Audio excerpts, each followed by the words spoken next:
Monday. You can't stop that day, Kate. Can't do it even if you tried. Come on. Microsoft Teams. It can mess you up real good, but Monday can be kind of fun. Especially with Matt and Kate. Especially with. How do you do with Mondays? Are you devastated that the weekend's over and here you are? Not terribly devastated. Spending time with me? Mostly. No, not at all, Matt. Oh, Kate. I'm not. I mean, think about this. Think about what we do for a job. Like, when I really, I don't want to go to my work. I'm like, thank goodness I'm not at a hospital. Thank goodness I'm not, like, at a job where, I don't know, like, lives matter. Yeah, well, yeah, I mean, it's nice work. It's really non-dangerous work if you can get it and not get fired from it, Kate, you know? So, right. But you just never know. I mean, we talk about music all day. We talk about things that are going on all day, you know. It is, yeah, it's a good job, yeah. We're not talking about how do we save the monkey or, you know, I don't know. Should play that. It went with like an animal. That sounds like a great game we could develop on Matt and Kate. How do we save the monkey?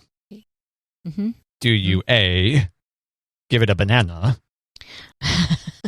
B, throw a rope to it because it's fallen into a ravine, C, send it to space, or D, shave its body hair?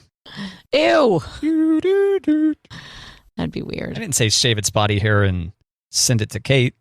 No, I just pictured a naked monkey. Fashion the wig out of it. Oh, gosh. Oh. We could match the roots, maybe. Kate thinking about a naked monkey. Come on, Kate. I mean, you know when like certain dogs, when they shave the dogs, and it's like, oh, you need your fur back. Yeah, I guess what I had in mind was you would trim the hair, like there'd be a guard on there or something. Because the monkey's got like gum in it or something. Who gave the monkey a blow pop? Again. Again. And I'm purely picturing a chimp in this as well. Yeah. Those big old smiles and like, yep, I don't have any fur on. Stuck to its back somehow, and it's trying to reach around, trying to reach to its middle of its, between its shoulder blades to remove it. Yeah. And it's just going in circles. Yeah. I don't know how we got here, Matt. Sorry. Don't the chimps pick like gnats out of each other's hair and stuff? Oh, yeah. Don't all monkeys, primates, don't they all do that? Don't they all groom each other? Yeah, but I don't know if they know that you should use, what are the various different things you can use, like peanut butter, Vaseline? What do you use to get gum out of hair, Kate? Oh, my gosh. Knock on wood. I've never had to get gum out of hair.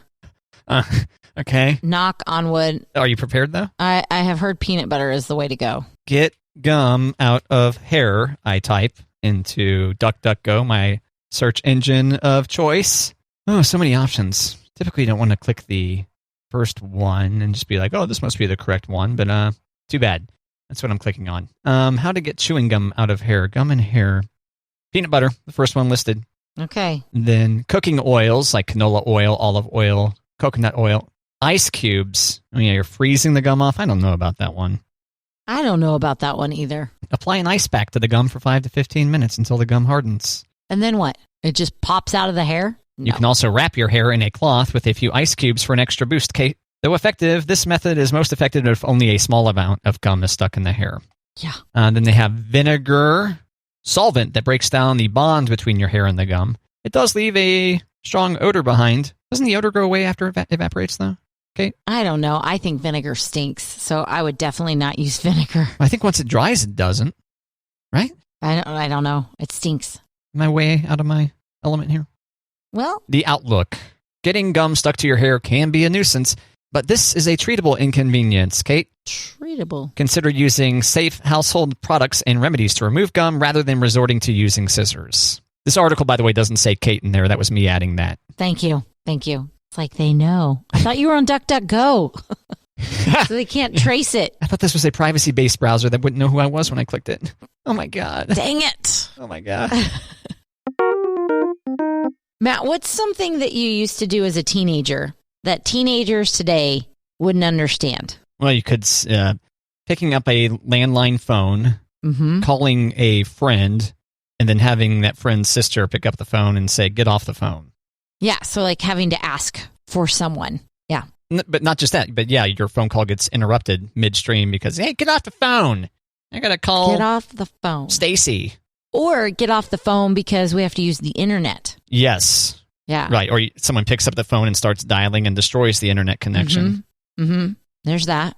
For the children listening, because this is a family show, you used to connect God, I may need to define all these terms.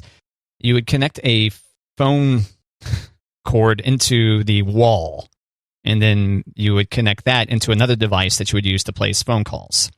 Well, another thing existed called a modem that you would plug that into, right? And then your computer dials a number, and it answers and goes, very good. Kate, can you do a better impersonation of that? I cannot. That was great. And then it gives you a very, very slow connection to the internet. And for a lot of people, the speed at least hasn't evolved much, but they don't have to worry about getting knocked off when someone wants to make a phone call. So we learn and grow so much each and every day about dated technology, Matt and Kate. Right. How about calling a phone number to get the time and temperature? Yeah, that was fun. Yeah. Although like needing the time part's a little bit off, but I guess if you're resetting your clocks or want to make sure your clocks are synced appropriately, it would make sense to do that. Stopping at a gas station to ask directions. Yeah. What about untangling phone cords? Oh, right, because they wrap around themselves, yeah. And it would get like so tangled. Especially if you get one of those phone cords that allows you to walk like 10 feet away from where the phone is anchored into the wall so that you can wash some lettuce while cradling the phone with your neck, which is an impossible feat now. Do you think you could do that? Can you wedge a phone? You personally wedge a phone between your ear and your shoulder right now, Kate? I don't know. Your iPhone? I don't like to because my neck, I've had a couple of neck injuries. I don't like to. Yeah, so kids' bones used to be shaped like bananas, and so you could easily wedge it between your ear and your shoulder blade.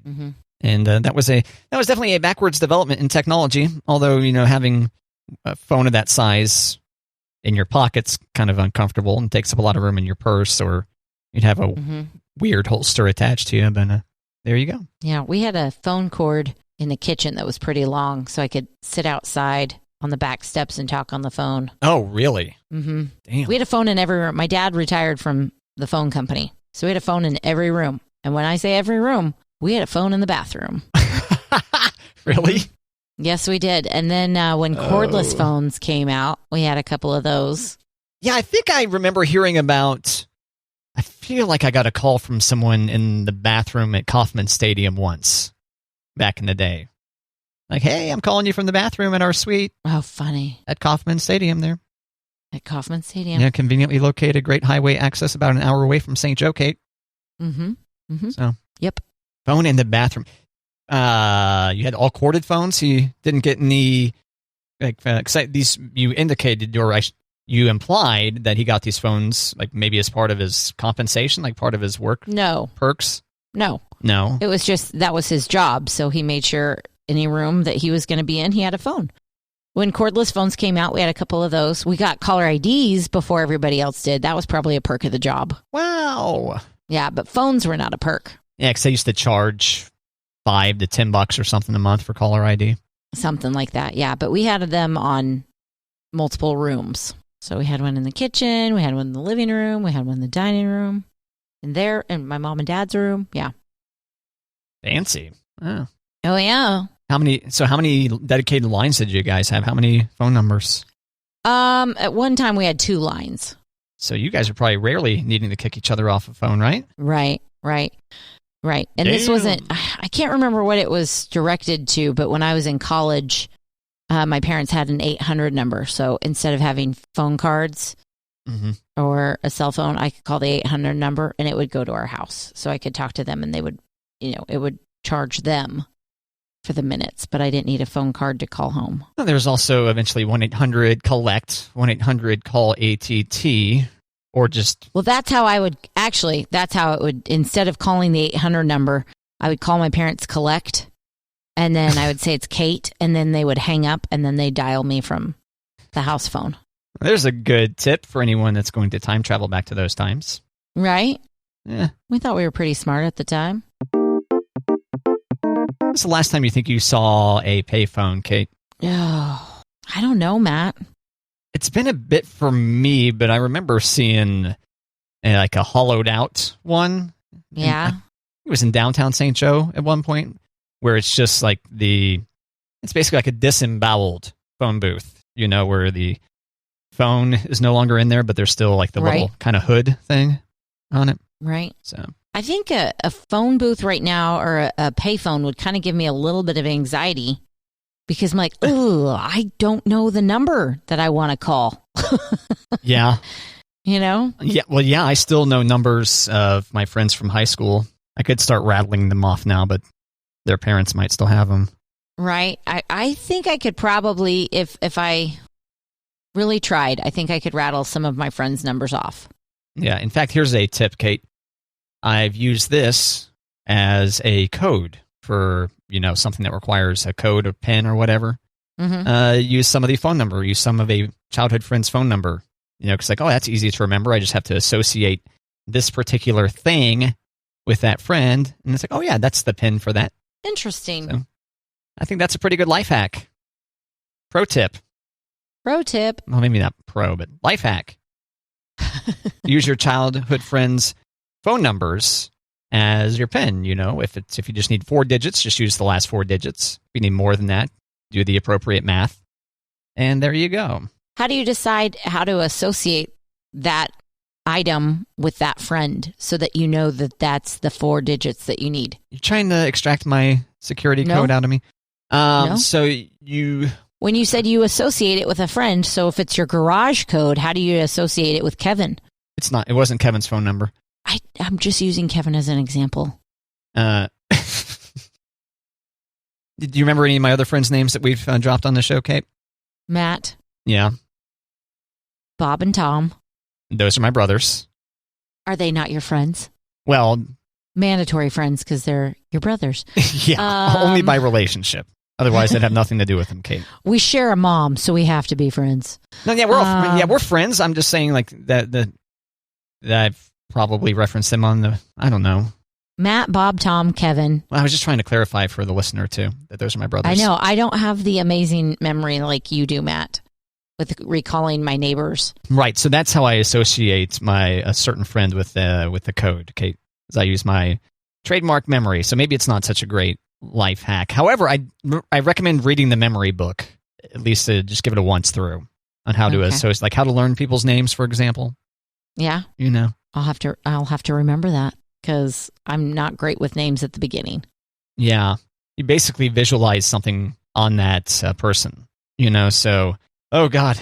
So for Kate, I could picture, especially if you've got a distinguishing feature or something, like if you had a big old honker on your face, for example. I was just going to say like a giant mole. You're not going to be like Molly. Well, there you go. Yeah, if you meet someone named Molly, you're like, oh, Molly, that's how I remember them. Yeah. Right. Or for Kate, I could picture if you had a big honker. Your nose is standard, though, so don't worry. I'm just using this as an example. Thanks. I could picture a kite that is anchored to your nose. That kite. Kate. That's how I remember that. So the memory book, Kate, search for the memory book. I think your brain has to work a certain way, though, don't you? Well, you train it. That's why I recommend reading the book. Yeah, but when you say kite and you picture it on somebody's nose, like I'm not going to go with Kate. Well, you use your own system. You come up with your own thing that's going to work. Mm. So like your garage code, you're like, well, I installed this with Kevin, so I'm going to use Kevin's last 4 digits. That makes sense to me. But if you're like, ooh, I need 4 digits that I'm not going to forget, but I know Kevin's last 4 digits, I could do that, but I don't. That was my question was how do you? It's got to specifically be someone whose phone number because as you indicated, it's very difficult to know, like modern people, like people I don't know your phone number. Yeah. But childhood friends that I used to call. Yeah, so maybe this isn't helpful for anyone like under the age of, 30 or something? But fine. Life hack canceled. Thanks, Kate. Not life hack canceled. I'm just questioning when you said you associate it with your friend. So I was wondering, how do you associate your garage door Like, I like the idea of using a 4-digit number that you're used to call. I like that. Mm-hmm. But when you said you associate it, I was like, how do you associate it, though? That's what I wanted trying to figure out. You only had so many childhood friends, so you could roll through all the last 4 digits until you finally figure out, oh, yeah, that's Kevin. I need to use Kevin's last 4 digits for something now. Yeah, you do. Because he hasn't been featured yet. Sorry, Kevin. My bad, Kevin. Maybe I could use Jeff's also. Jeff. You remember that one? I'm going to put that in. You remember that one now? Bob, Tom, Matt, Jeff, Kevin. Okay, we're going to be able to keep my brothers, we're going to be able to recognize them as brothers in the future also? I mean, I know you're brothers, but are they not, like, friends? Like, that kind of felt like disowning them. Oh, but the key is you're dropping their name on the air, and I want to inform the listener, because the listener wants to know about my family, Kate. We're not friends. God, you I want to inform the listeners. I didn't choose them. Being ridiculous. Lately, what's with you? Why are you coming at me so much? What's up with this? I just think it's funny that you're like, they're not my friends. They're my brothers. What were you yelling about me on? That's not what I said. What were you yelling at me on? You go, Bob and Tom. And I go, yeah, my brothers. You go, oh, they're not your friends? And it's like, I was just saying. No, you did not say it so Patty perfect like you just did. Patty perfect. You did not just say, I should have said pleasant, Patty pleasant. I just went, okay. We say Patty perfect a lot in our house. I go, my brothers. You rewind the tape. Jeez. Because there was a little bit of like a snark in there. They're not my friends. They're my brothers. We do roll tape on this show for the Matt and Kate podcast, which is available at KJ1055.com under the shows link, or search your podcast player, Kate, and then you can play it back for me tomorrow. How's that sound? Cool. Sound like a plan? Can you say my name with a little bit more edge to it? Come on. Kate. Kate. What were you coming at me Friday for, Kate? Do you remember? I wasn't coming for you. You thought I was coming for you. Oh yeah, you were fronting at me. Why did you have a display case? I was fronting you. Why don't you wash your McDonald's apron? I was fronting you. And with your delicates, why don't you do this? Why don't you do that? That wasn't affronting. I was just thinking, Matt, You were totally stepping. Like, I get it. You don't want to wash it with your tuxedo. You keep your COVID over there. Stop fronting. Stop stepping too. Stop stepping too. Oh, gosh. You fronting? Yeah. Kate and I try to keep maximum distance from each other at all times. It's a lot easier when the show's not happening, but... Oh, what are you fronting for? We're pretty good at it. Yeah.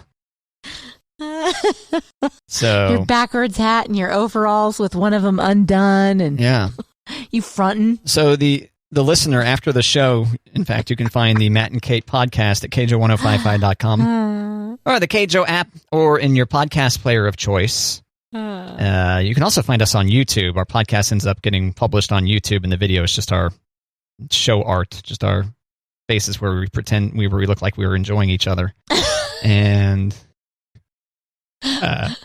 then you can listen back to it, and then you can send a message to Kate and you go, come on, Kate. Just like that. You're so mean to Matt. Yeah. Yeah.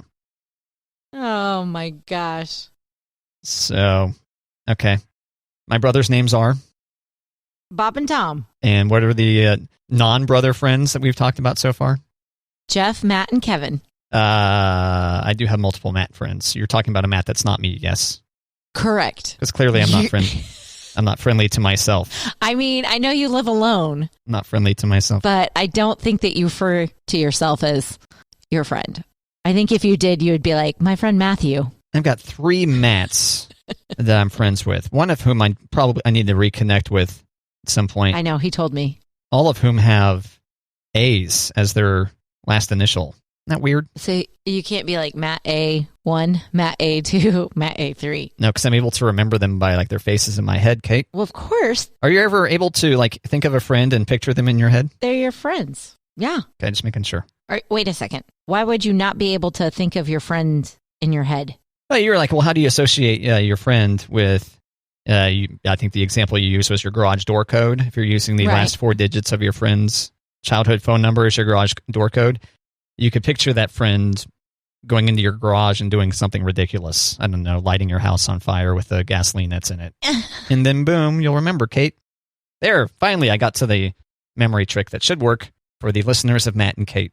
Tell your friends about Matt and Kate. I guess where I was confused was that you're making the association as opposed to already having the association. That's what was confusing to me. Like, oh yeah, use a childhood friend who suffered a garage door injury to come up with my garage door code. Right. A garage door came down upon their leg. Or a childhood friend who spent time in this garage, or you spent time in their garage. And I can't think of anything else where you would need a 4-digit code. That's why I'm saying garage code. Okay. Well, yeah, like someone's PIN or something for their ATM. Okay. Would be one. Or if you've got to use a PIN for a credit card, or there's lots of different PINs that you have to use. And see, that would make me think, ooh, I've got to make all of these associations. It's not that hard. I mean, like you indicated, there aren't that many things that you need PINs for, you know? Okay. So if you're like, oh yeah, Jeff's phone number is the one that I use as my PIN. If you only have one PIN, you know, I don't have to type it too many times. Well, how do you come up with your PINs, Kate? I use numbers in my family, Matt. I use my daughter's numbers or my husband's numbers or my numbers because I'm never going to forget those numbers. How do you associate those with them? How do you know which child or that it's Monty whose numbers that you associate with the... In no specific order. Yeah. Our birthdays in our family are 21, 29, and 25. Okay. Oh, so I can use a variation of 21, 29, and 25. Well, how do you know what order? How are you able to associate what order with which item has a pin? Well, I know that whenever I do the association with me, my number, like if it's an ATM pin, my number comes first. Okay, so people just need to figure out your number and then figure out the other numbers in your family, and they can empty your bank account of all the money, Kate. All of the $50. All of the wealth. Whoop, whoop, whoop. Of the Kate family household. I was just thinking, how do you associate like you've already got the associations? But you were saying you, in your mind, create the associations. Yes, right. Okay, that's what I was not understanding. If you've got to come up with 10 pins in a day and you want them all to be different, then yeah, that could get confusing. Maybe that's my problem. But if you're like, oh yeah, this code belongs to Jeff, then you remember that, oh yeah, I typed in Jeff's phone number, the last 4 of Jeff's childhood phone number to open the garage door, access the bank account, call the cable company. Hopefully not, because that's the worst. Yeah, that is awful. Yeah. All right, there you go. There you go. I guess I just rotate our numbers. I use the same 4 numbers rotated in different ways. Yeah, but how are you able to keep them all straight is the point. Well, I do have a password book. I mean, there's that, but... I also know that trial and error works pretty good, too. So there's that. I'll have to get that book and put it on the Matt and Kate Facebook. Yep. Right? It's purple. It's got flowers on it. Or does it? Ooh, did I throw you off from my planner? It goes, don't read me, secrets inside. Exactly. And the lock is broken, so you can just use a bobby pin. No, that was the diary I had when I was 13. The lock didn't work. So you could just... It didn't? Nope. The siblings get in there? I mean, the whole like stereotype of my brother's going to read my diary, but no, I don't think he did. I didn't do well with keeping to a diary. Like, dear diary, I'm so excited to write in you every day. And then it was empty. Dear diary, hello, I hope you are good. Good night. Right. I hope you are well. Well, sorry. Try to do appropriate grammar. Matt and Kate. Coming up with all these slogans that can go on merch. I know, but we got to find different merch than aprons. We had coffee mugs. And in coffee mugs and in your defense, mouse pads, Yeah. Like cutting boards. What about that, Matt? Or cheese trays for when you have your what's it called? Charcuterie boards. You know what? You know what, Kate? The cutting board's a great idea. I would love to have one with your face on there. You know? Oh. Yeah. Okay. When you mash your beans on the cutting board, you can really like squish them good. Mash my beans on the cutting board? No, it'd be like cutting, various different onions, fruits and vegetables. Yeah. Onions, garlic, mushroom. Mushrooms. Broccoli, but I've been getting frozen broccoli flowerets recently, so not currently cutting those, but I have cut those within the last year. What else? Tomato. Do you snack on vegetables ever? If there's a veggie tray, I'm in on it, but no, not in my house. I'm not preparing vegetables just to eat a la carte, not just by themselves. They're typically part of a medley of sorts, Kate. Gotcha. Yeah. And they're usually cooked? Yes. You don't usually do the raw? Yeah. Well, yes. Typically, they're cooked in the skillet. Yeah. Gotcha. Frozen broccoli goes well in the microwave if anyone's looking to Yes, it does. heat up some broccoli. It's got that nice it's got that nice built-in moisture. So I like frozen broccoli. Yeah, me too. Especially it's like perfectly fresh. They flash freeze it at like the perfect time, whereas at the grocery store, many times it's like, well, that doesn't seem like the right color green. Man. I mean, I prefer raw broccoli, but I do like steamed broccoli. I do. Steamed. A little bit of butter. How are you, like in the microwave, or do you steam it a different way? Oh, in the microwave. Oh, okay. Yeah. So I think steaming is like when you have it hovering over boiling water or something like that. Is that right? I think that's what professionals do. I buy the steam packs. But I saw something once upon a time that like boiling water with broccoli hurts the nutritional value or something.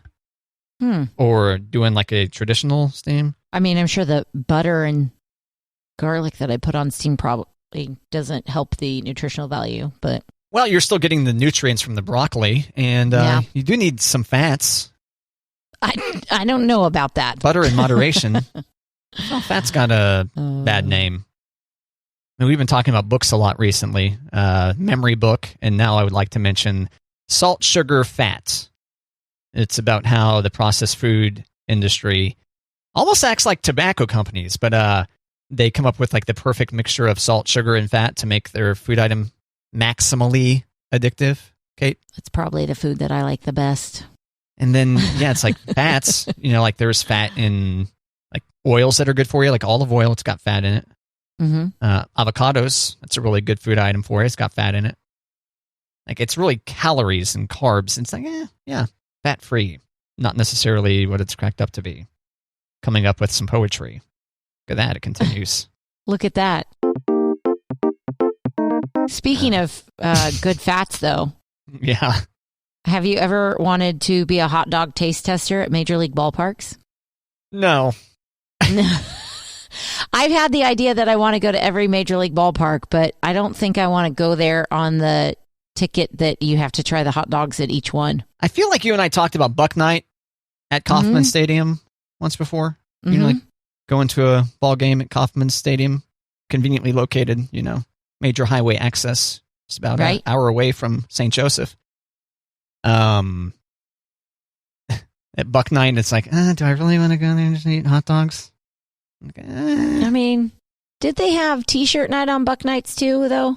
No. Buck Night is like $1 hot dogs, $1 peanuts, and $1 soft drinks. And then you'd have a T-shirt night, a different night. You got to spread out the attractions, Well, I think the stars aligned one summer because we got Buck T-shirts. Remember, was it John Buck? He was the catcher? Yes. Yeah. They had T-shirt night on Buck Night, and they were Buck T-shirts. It wasn't Buck O'Neill by chance? No, but I drove Buck O'Neill. I have had Buck O'Neill in my car. I've been to Buck O'Neill's house, and I have an autographed baseball from Buck O'Neill. Wow. Yeah. How'd that happen?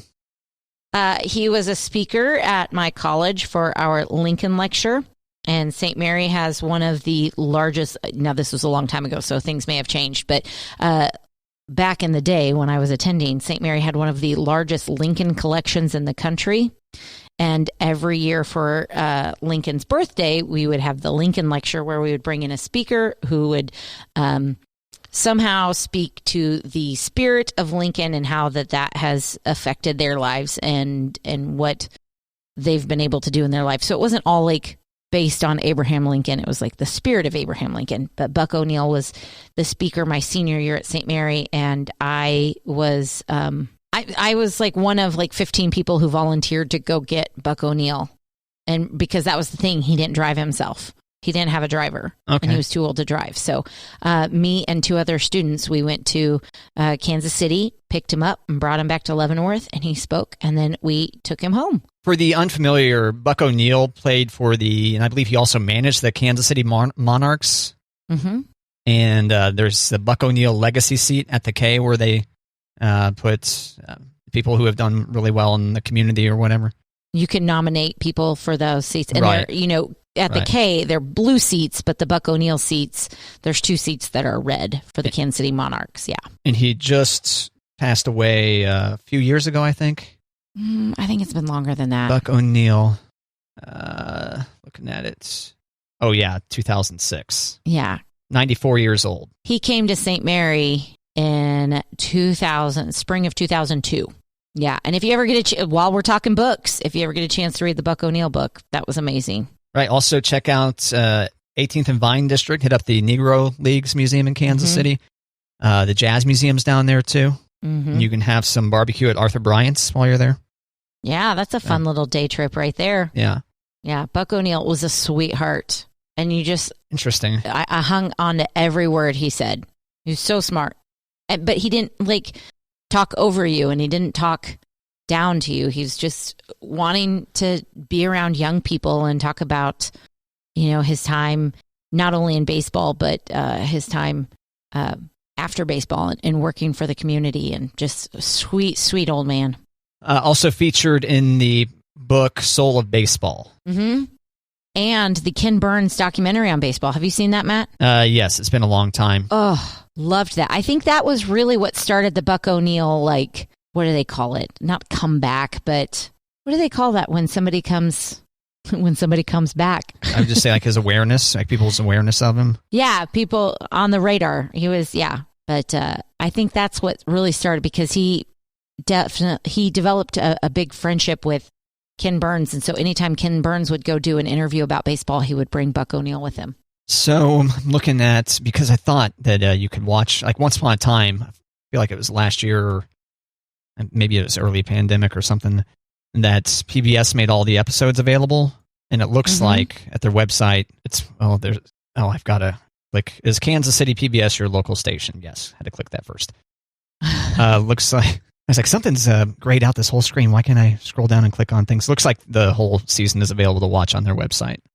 Probably in their app as well, if you've got the PBS app on your phone or your smart TV or whatever. And I can't remember if it was Netflix or if it was Amazon Prime, because a lot of the Ken Burns documentaries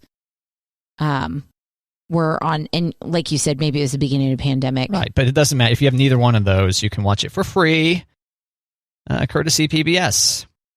Yeah, I recommend, there's a lot of things available on PBS.